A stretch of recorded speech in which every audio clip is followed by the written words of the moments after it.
Artificial meet, मसनूई गोश्त। Science और technology से होने वाली तरक्की हर गुजरते दिन के साथ एक के बाद एक नई और अनोखी इजाद सामने ला रही है और आखिरकार कई सालों की रिसर्च के बाद लेबोरेटरी में तैयारशुदा गोश्त आखिरकार बाजारों में बिकने के लिए आ ही गया। अब आप बड़े आराम से मुर्गी का गोश्त बगैर मुर्गी के और गाय का गोश्त बगैर गाय ज़िबा किए खरीद सकेंगे। लेबोरेटरी में पौधों से तैयार होने वाले इस गोश्त को कल्चर्ड मीट और विट्रो मीट भी कहते हैं।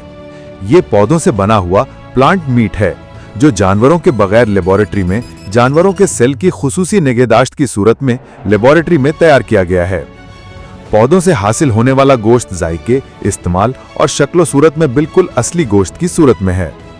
पौधों से बनाया हुआ ये मसनूई गोश्त आमतौर पर सोया, मटर, फलियां, मशरूम, मूंगफली, नारियल का तेल या गंदम के ग्लूटेन से बनाया जाता है। इसके अलावा पौधों से बनने वाले गोश्त में कुछ प्रोटीन का मुरक्कब भी होता है। इस मसनूई गोश्त को सुर्ख बनाने के लिए कुदरती ऑयल और फ्लेवर्स भी शामिल किए जाते हैं। पौधों के तेल को इस मसनूई गोश्त को चिकना बनाने और जायका बढ़ाने या चर्बी की शक्ल देने के लिए भी इस्तेमाल किया जाता है। अमेरिकी कंपनी मुर्गी का गोश्त तैयार करने के लिए 1200 लीटर के बायोरिएक्टर इस्तेमाल कर रही है। सिंगापुर फूड एजेंसी ने हाल ही में इस मसनूई गोश्त को अपने मुल्क में बेचने की इजाजत दी है। अमेरिका और दूसरे ममालिक में ये गोश्त नेस्ले कंपनी बना रही है, जिसको नेस्ले मीट के नाम से मार्केट किया गया है। ये गोश्त ज्यादातर बर्गर बनाने वाली कंपनियां इस्तेमाल कर रही हैं। इसके अलावा नगेट्स और दूसरे प्रोडक्ट्स भी तैयार किए जाते हैं।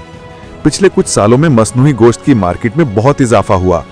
अमेरिका में इस वक्त गोश्त की मार्केट $60 बिलियन की है, जिसमें पौधों से बनाए गए मसनूई गोश्त की मार्केट $1.4 बिलियन की है।